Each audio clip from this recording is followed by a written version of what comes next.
সবাই দোয়া করবেন। নোয়াখালীতে বন্যার অবস্থা খুবই ভয়াবহ, আগে কখনো এমন দেখিনি। সবাই নোয়াখালীবাসীর জন্য দোয়া করবেন। খুব ভয়াবহ অবস্থায় 2 দিনের মাথায়। আল্লাহ যেন সবাই হেফাজত করে, সবাই এই দোয়াটাই করবেন। দেখুন, বৃষ্টি থামছে না, বন্যার পানি শুধু বাড়তেই আছে। সবাই আমাদের জন্য দোয়া করবেন।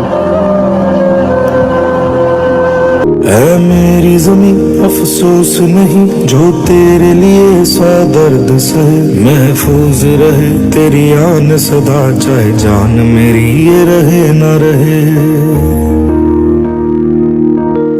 मेरी ज़मीं महबूब मेरी, मेरी नस नस में तेरा इश्क बहे। फीका न पड़े कभी रंग तेरा, जिस्मों से निकल के खून कहे।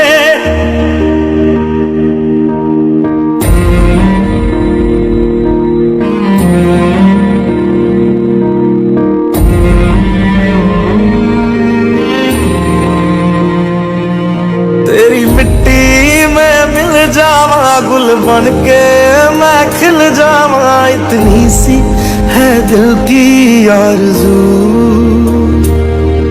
है मेरी ज़मीं अफसोस नहीं, जो तेरे लिए सौ दर्द सहे। महफूज रहे तेरी आन सदा, चाहे जान मेरी ये रहे न रहे।